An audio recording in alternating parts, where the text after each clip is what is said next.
It was a really exciting start. Obviously we had loads of ideas of what we wanted to do. There's been lots of obstacles to overcome, but we've done it. We've got to 20,000. It was lovely to start the year and have the public plantings and have loads of people getting involved and enjoying it. Then obviously coronavirus came and actually so did the summer. So the hot summer probably first was the issue because we'd planted all these trees and watering them was quite hard work. So there's some very dedicated members of the team that have done a lot of watering this year. With the coronavirus, it's obviously really changed it and made it less community focused, which was a shame. But actually, like look at today, we're back again and people are keen to get out despite the weather. So it's been a funny year, but we've achieved what we wanted to do and more. So we're delighted. It's just really positive to be doing something to help my children and others, and like meeting lots of people that are passionate about the same things I am, so it's been amazing. Sort of rallied around the community to enable us to plant trees to help protect the environment and improve the air quality around Ringwood, and act towards climate change, which is something that we really need to do. It's really important, and best time to do it is now. I saw a thing on Facebook that you could get trees for Father's Day, and my dad was 80 in July, and I thought it would be a nice way to celebrate Father's Day. He's been a big vegetable grower, outdoors man all his life, and this just seemed like something really appropriate for him.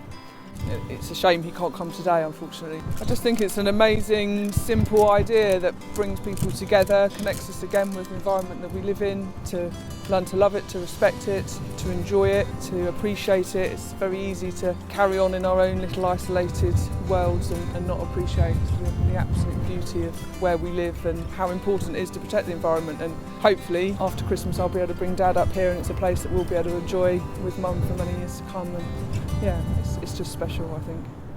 Hi Hayley, how are you? And you're four. Welcome boys.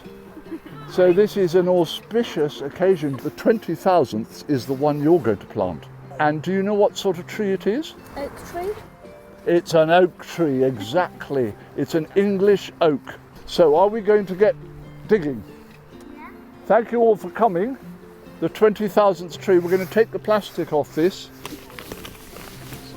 It's round that way, isn't it? It's called a root ball. Okay, rather than a bare root, which is what we've been planting here.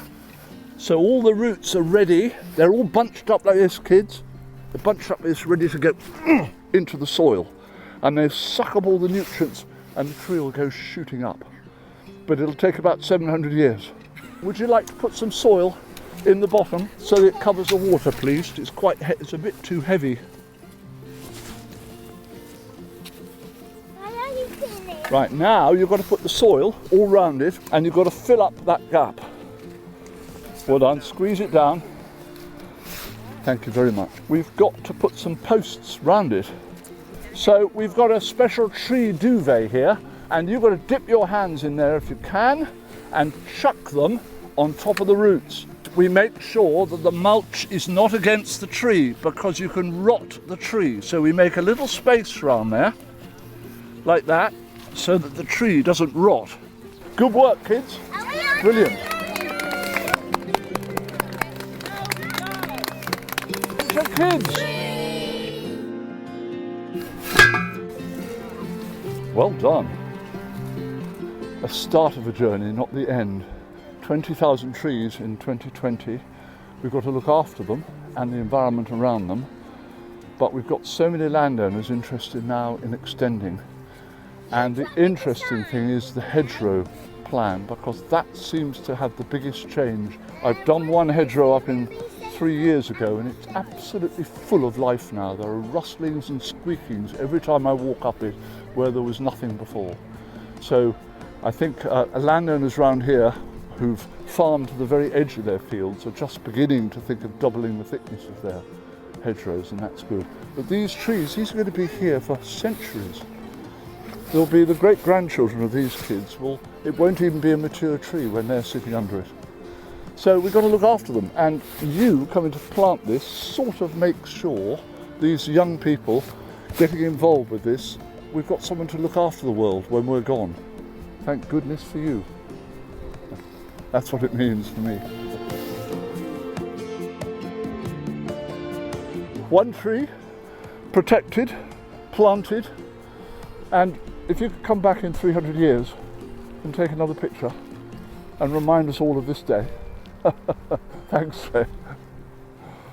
Oh, what fun that was. This place is going to be magic in 2 or 3 years' time.